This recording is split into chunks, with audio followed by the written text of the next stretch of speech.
Hello student, आज हम शुरू करने जा रहे हैं class 10 science chapter number 9 heredity. सबसे पहली चीज़ की हेरिडिटी होती क्या है। तो आपने अपनी फैमिलीज़ में ये बातें बहुत सुनी होंगी कि जब भी कोई नया बच्चा पैदा होता है तो जनरली जो बड़े होते हैं घर के, वो आकर ये कहते हैं कि देखो बच्चे की नाक जो है वो पापा पे गई है, इसकी आंखें इसकी मम्मी पे गई हैं, या इसके लिप्स जो है वो किस पे गए हैं, चिन किस पे गई है। ऐसी सिमिलैरिटीज जनरली बोली जाती हैं। ये जो सिमिलैरिटी ऐसी बोली जाती है, इनका रीज़न क्या है, ऐसा क्यों? वो इसलिए कि जो बच्चा है उसमें कुछ गुण, जिनको हम साइंस में कैरेक्टर्स बोलते हैं, ट्रेड्स बोलते हैं, यानी कि कुछ गुण उस बच्चे के अंदर उसके पापा से आए हुए हैं और कुछ गुण उस बच्चे के अंदर उसकी मम्मी से आए हुए हैं। तब रीज़न है कि वो चीज़ें उनसे मैच होती रहती हैं। तो ये जो गुण पेरेंट्स से बच्चे में आए, प्रीवियस जनरेशन से प्रेजेंट जनरेशन में जो गुणों का ट्रांसफ़र हुआ, उसी ट्रांसफ़र को हम क्या बोलते हैं, हेरिडिटी बोलते हैं। तो डेफिनेशन लिखेंगे तो क्या लिखेंगे, द प्रोसेस ऑफ ट्रांसमिशन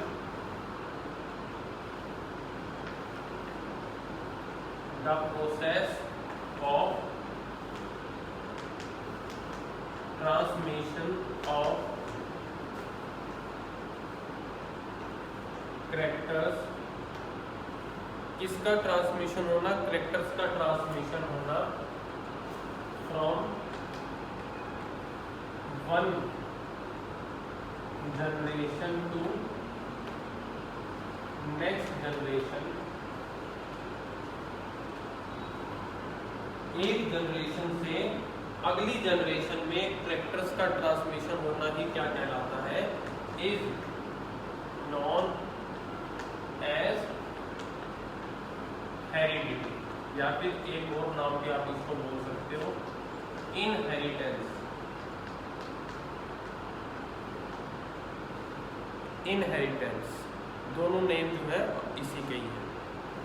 देखिए, हेरिडिटी बहुत ही इम्पोर्टेंट रोल प्ले करती है, क्योंकि हेरिडिटी हमें ये बताती है कि हम अपने पूर्वजों से कितना मैच खाते हैं, कि हमारी कौन सी चीज़ें हमारे पूर्वजों से मिलती जुलती है। किसी भी प्रजाति में उनके पूर्वजों की जो पहचान होती है वो हेरिडिटी के बेस पे ही की जाती है।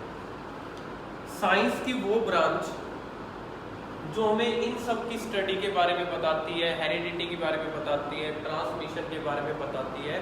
जैसे साइंस के अलग अलग ब्रांच होती है ना, केमिकल्स को आप केमिस्ट्री में पढ़ते हो, फिजिक्स को में आप नेचुरल फिनोमिना पढ़ते हो, तो ऐसे ही साइंस की वो ब्रांच जो आपको गुणों के बारे में, हेरिडिटी के बारे में, जीन्स के बारे में बताए, उस ब्रांच का एक नाम होता है जिसे हम बोलते हैं जेनेटिक्स। उस ब्रांच का नाम है जेनेटिक्स। साइंटिस्ट हुए बैटसन, उन्होंने 1905 में इस टर्म की डिस्कवरी की। 1905 में उन्होंने इस टर्म को डिस्कवर किया और ये टर्म नाम दी गई जेनेटिक्स। का मीनिंग है जीन्स का ट्रांसफर या जीन्स की स्टडी। ठीक है। अब जो इंडिविजुअल पैदा होता है, नेक्स्ट जनरेशन आती है, वो दो तरीके से आती है। देखो, एक एसेक्सुअल रिप्रोडक्शन से और दूसरा सेक्सुअल रिप्रोडक्शन। डिफरेंस क्या है? एसेक्सुअल रिप्रोडक्शन में एक सिंगल पेरेंट से ही बच्चा आगे पैदा हो जाता है, जबकि सेक्सुअल रिप्रोडक्शन में मेल और फीमेल पार्ट की जरूरत होती है।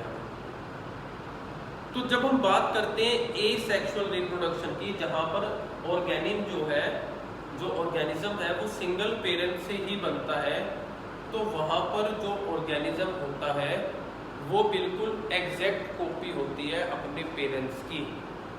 जैसा उसका पेरेंट होगा उसकी बिल्कुल एग्जैक्ट कॉपी मिलेगा। ऐसे बहुत सारे एनिमल्स और प्लांट हैं हमारे पास, जैसे फंगी है, एल्गी है, ये सब बिल्कुल एग्जैक्ट कॉपी होते हैं, क्योंकि ये सब के सब जो है वो एसेक्सुअल रिप्रोडक्शन से पैदा होते हैं। लेकिन जो सेक्सुअल होते हैं, जैसे कि ह्यूमन से लगा लो, तो जो बच्चा हुआ है उसका फेस 100% ना तो पापा से मिलता होगा ना मम्मी से, मिक्स मिलेंगे दोनों के गुण। ऐसा कभी नहीं हुआ कि कोई बच्चा पैदा हुआ है वो 100% बिल्कुल अपने पापा से मिलता है। हुआ होगा तो मूवीज में हुआ होगा, देखते हो ना आप ऋतिक रोशन की फिल्में देखते हो, कोई मिल गया है तो उसमें उसको बिल्कुल एग्जैक्ट उसके पापा जैसा दिखा दिया। ऐसा पॉसिबल नहीं है साइंस में। साइंस में पॉसिबल इसलिए नहीं है क्योंकि वो जो ह्यूमंस हैं वो सेक्सुअल रिप्रोडक्शन से वहाँ ऑर्गेनिज्म पैदा होते हैं जिसमें गुण दोनों के जाते हैं, पेरेंट्स में, फादर के भी और मदर के भी। लेकिन एसेक्सुअल रिप्रोडक्शन में क्या होता है, एसेक्सुअल रिप्रोडक्शन में एक ही पेरेंट होता है और सारे के सारे गुण उसी के होते हैं, इसलिए जो बच्चा होता है, जो नेक्स्ट जनरेशन आती है, वो एग्जैक्ट कॉपी होती है। और जब ऐसा हो जाए कि जो चीज़ नई आई है, जो नई जनरेशन है, वो बिल्कुल एग्जैक्ट कॉपी हो पेरेंट्स की, तो फिर उस कॉपी को जो नाम देते हैं वो हम क्या नाम देते हैं, क्लोन। क्लोन बोलते हैं, वर्ड आपने जरूर सुना होगा, क्लोन तैयार कर दिया, लैब में क्लोन तैयार कर दिया, ऐसी हेडलाइंस आपने पढ़ी होगी कहीं पे। तो क्लोन का मीनिंग है कि बिल्कुल एग्जैक्ट कॉपी तैयार कर दी, उसको बोलते हैं क्लोन। डेफिनेशन कोई पूछ ले तो आप क्या कहोगे, genetically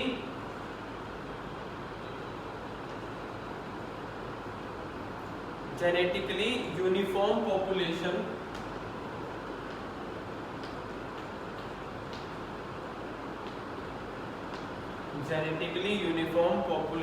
got from a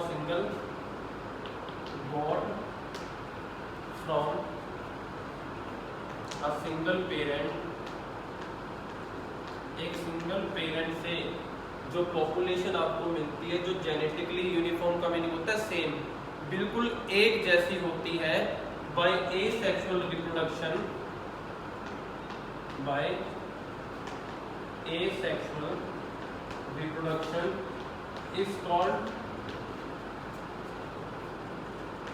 clone, उसे बोलते हैं क्लोन।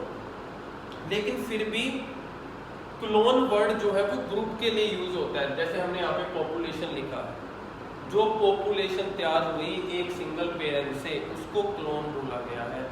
लेकिन अगर एक सिंगल की बात करें कि एक सिंगल आपने बिल्कुल सेम बनाया है, तो फिर उसको एक और नाम देते हैं, वो होता है रेमेट, रेमेट्स। Individual,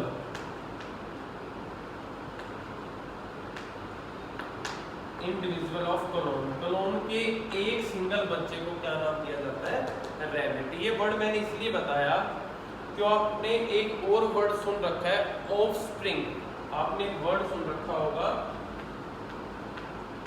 offspring.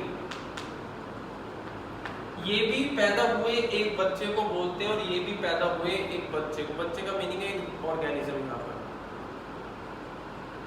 पर इसको रेमेट बोला और इसको ऑफस्प्रिंग बोला। ये डिफरेंस इसलिए था क्योंकि रेमेट जो है वो एसेक्सुअल मेथड से पैदा हुआ है और बिल्कुल एग्जैक्ट कॉपी है, लेकिन ऑफस्प्रिंग जो है वो सेक्सुअल मेथड से पैदा हुआ है और वो एग्जैक्ट कॉपी नहीं है, उसमें वेरिएशन है। वो बिल्कुल ना तो टोटली माँ से मिलता ना टोटली बाप से मिलता, उसमें तो दोनों के गुण हैं, इसलिए उसको हमने ऑफस्प्रिंग बोला है। तो अगर कोई आपसे मेजरली पूछ ले किसी कंपटीशन एग्जाम में कि क्लोन और ऑफस्प्रिंग में क्या क्या डिफरेंस है, तो आप बता सकते हो।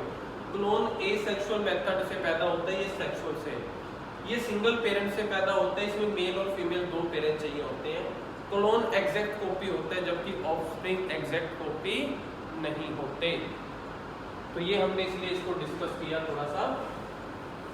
अब ये जो चेंज मिलता है कि आपका फेस ना तो एग्जैक्ट फादर से मैच करता ना मदर से मैच करता, उसमें थोड़ा सा चेंज है, उस चेंज को एक वर्ड का नेम दिया गया, उस चेंज को हम बोलते हैं वेरिएशन। वो चेंज क्या कहलाता है, वेरिएशन कहलाता है, जो आपके अंदर आई है। देखो ट्विंस जो है एक दूसरे के रिजेंबल होते हैं, वो एक्सेप्शनल केसों में गिने जाते हैं। वो तो एक जैसी शक्ल है, वो एक्सेप्शनल केस होता है हमारे पास। लेकिन वैसे जो आप देखोगे तो बच्चों की शक्लें जो हैं, आप एक ही पेरेंट्स के 3 बच्चे हो, आप भाई बहन हो, सिबलिंग्स हो, आपके भी फेसेस एक जैसे मैच नहीं करते, तो ये जो चेंज है इसको हम क्या बोलते हैं, वेरिएशन। क्या लिखेंगे, the difference in the characters, the difference in the characters में difference among the individual of the species, among the individual of a species is called variation. किसी जाति के इंडिविजुअल का मीनिंग है जो सिंगल ऑर्गेनिजम्स है, बच्चे हैं, उनके कैरेक्टर्स में जो डिफरेंस पाया जाता है। जैसे एक ही फैमिली के बच्चों की शक्लों में जो डिफरेंस है उसको आप क्या बोलते हो, वेरिएशन बोलते हो। दो तरीके से आ सकता है वेरिएशन बॉडी के अंदर। एक तो हम ये बोल देते हैं सिंपली कि एनवायरमेंटल वेरिएशन है, या दो टाइप बोल सकते हो आप इसको वेरिएशन की। एनवायरमेंटल वेरिएशन का मीनिंग है कि पेरेंट्स जो है पहले विलेज में रहते थे तो उन्होंने तो खूब दूध भी खाया, उनकी हेल्थ जो है, सेहत जो है बहुत अच्छी है, लेकिन आपके पैदा होने के बाद पेरेंट्स जो है वो शहर में शिफ्ट हो गए, अब दूध घी नहीं है, आप बड़े होना शुरू हुए, आपको मिला जंक फूड, आप ये फास्ट फूड, कोल्ड ड्रिंक्स, ये सब चीज़ें खाने लगे। ना वैसा एटमॉस्फेयर था कि उनको खेतों की शुद्ध हवा लिया, आप यहाँ फैक्ट्रियों के पोल्यूशन के अंदर बड़े हुए, तो आपकी हेल्थ बहुत कमज़ोर हो गई, लेकिन आपके पेरेंट्स बहुत हट्टे कट्टे हैं। तो ये जो हेल्थ में डिफरेंस आया वो इस वजह से नहीं आया कि आप अपने पेरेंट्स के जो है गुण आपके अंदर नहीं आए, गुण तो आए हैं, वो जो डिफरेंस आपके अंदर आया वो किसकी वजह से आया है, एनवायरमेंटल। कि आपके पेरेंट्स ने अपनी लाइफ दूसरे एनवायरमेंटल में जी उस एज में जब वो छोटे थे, लेकिन आपने जो अपनी लाइफ स्पेंड की है, जो अपनी लाइफ जी है, वो आपने ऐसे एटमॉस्फेयर में जी है जहाँ ना तो पहले जैसी डाइट थी, ना पहले जैसा एटमॉस्फेयर था, रेडिएशन भी ज़्यादा हो गई, केमिकल्स भी ज़्यादा हो गए जिनका आपकी बॉडी पे इफेक्ट पड़ा, और आपकी हेल्थ वैसी नहीं है जैसी पेरेंट्स की है। तो वो भी एक वेरिएशन का टाइप होता है कि आप जो है वो बहुत पतले हैं, या फिर पेरेंट्स आपके फिट थे, आपने इतना फास्ट फूड खाया कि आप हद से ज़्यादा फूल गए। तो कोई कहे तो माँ बाप तो पतले पतले हैं और बच्चा देखो कितना भारी होके घूम रहा है, तो वो क्या है, एनवायरमेंटल वेरिएशन है। तो लिखो these are caused bye,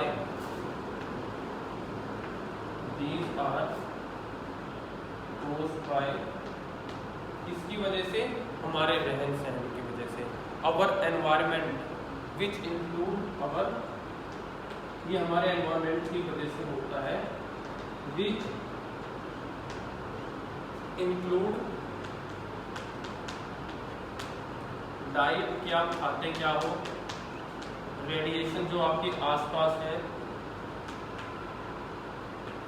chemicals आपके आसपास हैं, ये सारी चीज़ें जो आपको इफेक्ट डालती है, और पॉल्यूशन एंड इन सारी चीज़ों ने आपके अंदर चेंज ले आए, और उसको हमने बोला है एनवायरमेंटल वेरिएशन। लेकिन जो दूसरा मेन चेंज आता है वो है जेनेटिक वेरिएशन, जो जीन्स के थ्रू आया है, उन गुणों के थ्रू आया है जो गुण आपको आपके पेरेंट्स से मिले हैं। तो इसमें हम पहले लिख लेते हैं, क्या लिखेंगे, majority of variations are, majority of variations are caused by, किसकी वजह से, genetic difference in a population, are caused by genetic difference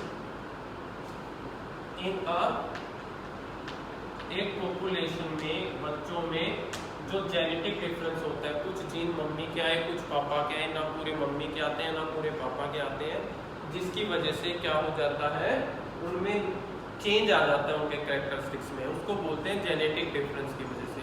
जो किसकी वजह से, इनका भी रीजन दिया गया है, विच में अराइज ड्यू टू, विच में अराइज ड्यू टू म्यूटेशन। ये टर्म जो है म्यूटेशन, इसका मीनिंग होता है अपने अंदर परिवर्तन ले आना। आपके पेरेंट्स जो है करते थे या उन्होंने बहुत काम किए हैं अपने, जो जब वो एज उनकी जो थी अनमैरिड थे तो खेतों में बहुत काम किया है, लेकिन बाद में उनको ऑफिस वर्क मिल गया तो उन्होंने अपने अंदर चेंज लाया। वो इंसान जो दिन भर काम करता था, मेहनत का, कोई कुर्सी पे बैठ के काम करता है, तो चेयर पे बैठ के काम करने को वो हैबिट उसने चेंज करी। तो जब आप हुए तो आपके अंदर वो गुण ऑटोमेटिकली आ गया। जब उन्होंने अपने अंदर वो चेंज लेके आए, वो चेंज का जो क्वालिटी होगी वो आपके अंदर अपने आप आ जाएगी। तो उसको बोलते हैं म्यूटेशन, परिवर्तन कर लेना चीज़ों से। या फिर और जो रीज़न हो सकते हैं वो ये हो सकते हैं मियोसिस। मियोसिस क्या होता है? मियोसिस जनरली एक प्रोसेस है, एक सिंगल सेल दो पार्ट में टूट जाता है। जब वो दो पार्ट में टूटता है तो सेल के अंदर का जो न्यूक्लियस होता है वो भी दो अलग अलग पार्टों में टूट जाता है। तो इसका मीनिंग है न्यूक्लियस में जो इंफॉर्मेशन होती है वो भी आधी आधी डिवाइड हो जाती है। तो जो सिंगल सेल होगा वो जिन दो पार्टों में टूटा है वो दो पार्टों के पास अलग अलग इंफॉर्मेशन है, एग्जैक्टली वो एक दूसरे के सेम नहीं हो पाते। तो उसको मियोसिस भी बोलते हैं कि जब आधी जनरेशन, आधे गुण आपके अंदर मम्मी के आए हैं, आधे पापा के आए हैं, तो आप एग्जैक्टली ना तो मम्मी से मैच करते हो ना ही पापा से। या फिर इसके अलावा मियोसिस एंड सेक्सुअल रिप्रोडक्शन, वही चीज़ जो आपको बताई कि गुण पूरे नहीं आ पाते। हम हर चीज़ को जो है वो अपने से रिलेट करके बता रहे हैं ताकि आपको समझ में आ जाए, वरना मियोसिस को सिर्फ सेल की डेफिनेशन में बोला जाता था कि सेल्स ब्रेक होते हैं, दो पार्ट में इंफॉर्मेशन हाफ ऑफ जाती है, तो दोनों को जो है जीन से जो है वो हाफ ऑफ डिवाइड हो जाते हैं दोनों में। ऐसे ही म्यूटेशन भी चेंज आना किसी सेल के अंदर, लेकिन हमने इन सबको अपने से रिलेट करके बताया ताकि आपको समझ में आ जाए। तो ये है दो तरीके की वेरिएशन जो जनरली होती है। अब क्वेश्चन अराइज होता है कि क्या इन वेरिएशन से हमें कुछ बेनिफिट भी होता है? Then answer is yes. इन म्यूटेशन से हमें जो है इन वेरिएशन से हमें बेनिफिट होता है, उसको हम पढ़ लेते हैं। देखो टॉपिक का जो नाम आएगा वो आएगा significance of variation. In variation से फायदा क्या हुआ? ये जो चेंज आया है, पेरेंट्स से शक्ल एग्जैक्टली मैच नहीं करती, इसका फायदा क्या हुआ? सिग्निफिकेंस ऑफ वेरिएशन देखिए।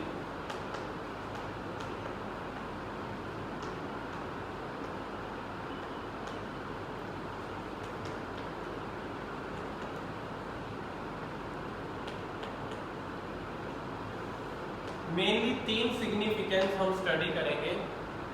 पहला, they form the basis of heredity. They form the basis of heredity. वो हेरिडिटी का बेस बनाते हैं। इसका मीनिंग ये हुआ कि अगर वेरिएशन ना हो तो हमें पता कैसे चलेगा कौन सा गुण नहीं आया और कौन सा गुण आया है। तो इस वेरिएशन से हमें ये पता लगता है कि देखो इसकी शक्ल इसके पापा से ये चीजें मिलती हैं, इसके दादा से इसके फेस में ये चीजें मिलती हैं। यानी कि हमें ये पता लगता है कि कौन कौन से गुण ट्रांसफर हुए हैं। हेरिडिटी के बारे में हमें वेरिएशन ही बताती है। दूसरा, अडेप्टिबिलिटी।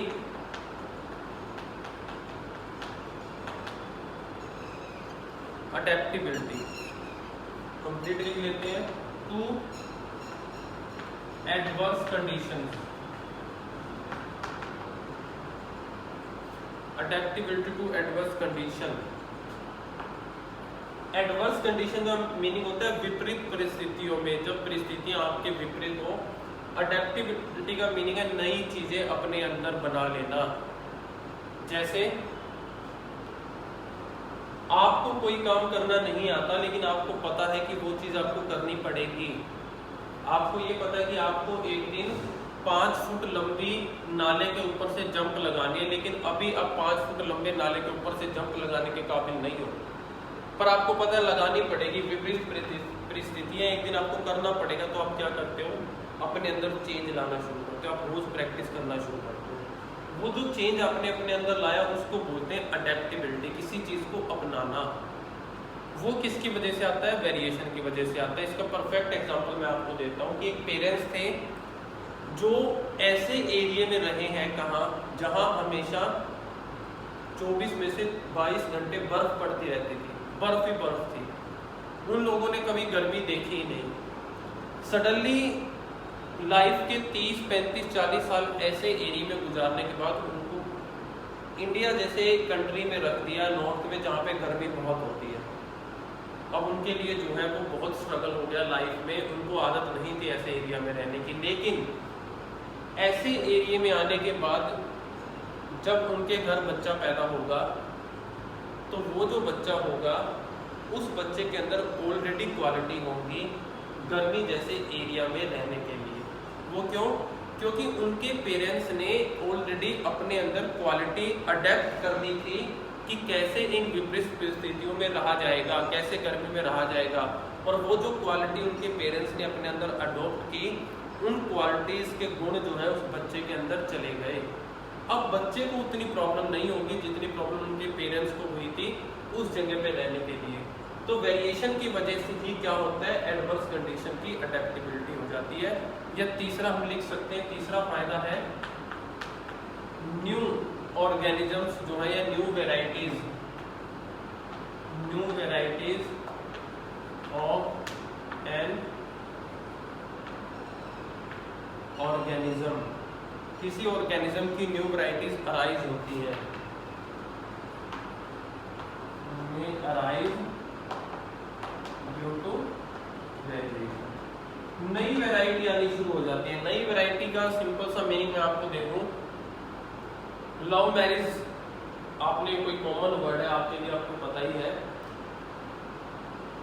मेल जो है वो ऐसे एरिया से है जिसको हिंदी बिल्कुल नहीं आती, फीमेल ऐसे एरिया से है जिसको कोई दूसरी लैंग्वेज आती है, और वो दोनों आपस में अगर लव मैरिज कर लेते हैं तो उनका जो बच्चा होता है एक तरीके से उसके अंदर दोनों लैंग्वेज बोलने की क्वालिटी ऑलरेडी अंदर आ जाती है। उनका बच्चा इजीली दोनों लैंग्वेज सीख सकता है। तो हम ये भी तो कह सकते हैं कि नई वैरायटी जो है वहाँ से उनके थ्रू पैदा हुई जिसमें उन दोनों लैंग्वेज को सीखने के गुण आ गए, दोनों कल्चर आ गए। पेरेंट्स में फादर अलग कल्चर से थे, मदर अलग कल्चर से थे, बच्चे के अंदर दोनों के कल्चर आ गए, इसलिए वहाँ पे उस वेरिएशन की वजह से न्यू वेराइटीज पैदा हो गई। तो ये था आज का कंसेप्ट हमारा, जिसमें हमने हेरिडिटी को समझा और उससे पैदा होने वाली वेरिएशंस को बहुत अच्छे से समझा। तो ये चैप्टर बहुत इंपॉर्टेंट है जेनेटिक साइंस के पॉइंट ऑफ व्यू से। जो बच्चे बायो में इंटरेस्टेड है तो आप इसको अच्छे से समझ लेंगे।